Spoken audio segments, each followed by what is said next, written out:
Hola a todos. Hoy les vamos a presentar el tema del libro La función mediadora del docente y la intervención educativa. En el rol del docente y la naturaleza interpersonal del aprendizaje, este va a ser el de convertir el aprendizaje del siglo XXI en formar personas que gestionen sus propios aprendizajes, que sean autónomos, que lleven a cabo un proceso de autorreflexión y acción, en donde va a estructurar, monitorear y evaluar su propio aprendizaje, pero al mismo tiempo debe aprender a tomar decisiones y solucionar problemas. También debe buscar y analizar información para poder construir el conocimiento por medio de lo que lee para aplicarlo en su entorno.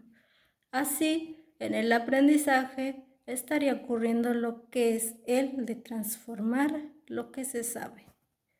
El rol del docente es el de ser el mediador para que el estudiante construya y adquiera los conocimientos y capacidades, pero también debe adquirir nuevas formas de enseñar.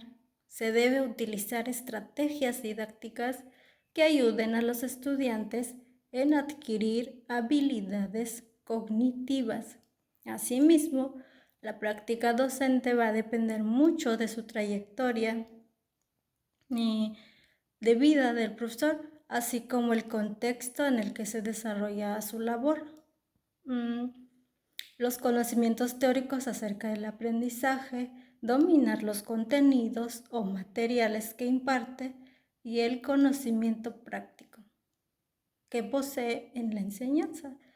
Estos son algunos de los conocimientos que debe tener el profesor en su práctica.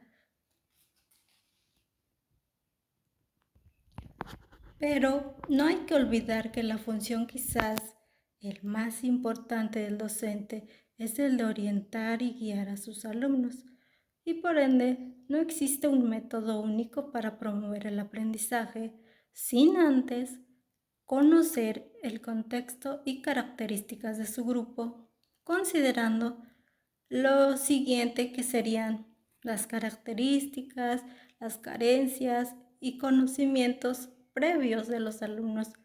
El problema que hay que afrontar, por ejemplo, si el alumno presenta problemas de aprendizaje por déficit de atención, pero también se tiene que tomar en cuenta los contenidos y materiales que va a utilizarse, los objetivos que hay que cumplir, así como las competencias a desarrollar, entre otras.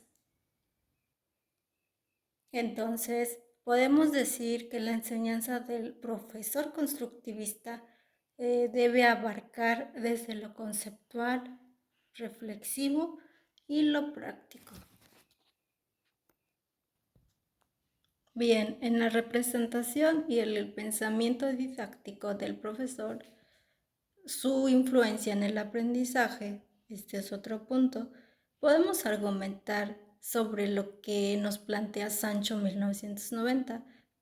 Él nos dice que los profesores no parecen seguir para planificar su trabajo el modelo racional que normalmente se prescribe en los esquemas de formación y en la planificación del currículum, sino todo lo contrario, guían su trabajo en función del contenido que enseñarán y en el lugar donde la tarea docente se realizará.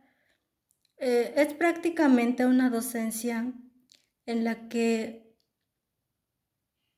podemos llamarle docencia del sentido común.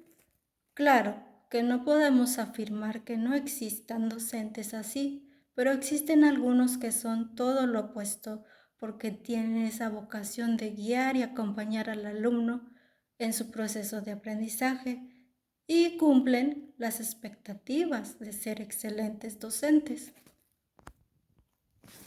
Sin embargo, respecto a lo que plantea Sancho, en efecto, no podemos englobar, pero tampoco podemos hacer a un lado parte de la realidad que vivimos día a día, ya que nos damos cuenta cuando se trata del rendimiento académico de algún alumno, ya sea familiar o externo a nosotros, y ello puede repercutir de manera negativa o positiva su rendimiento académico, lo cual el docente debe motivar a los alumnos para generar rendimiento y así pueda obtener de ello resultados positivos.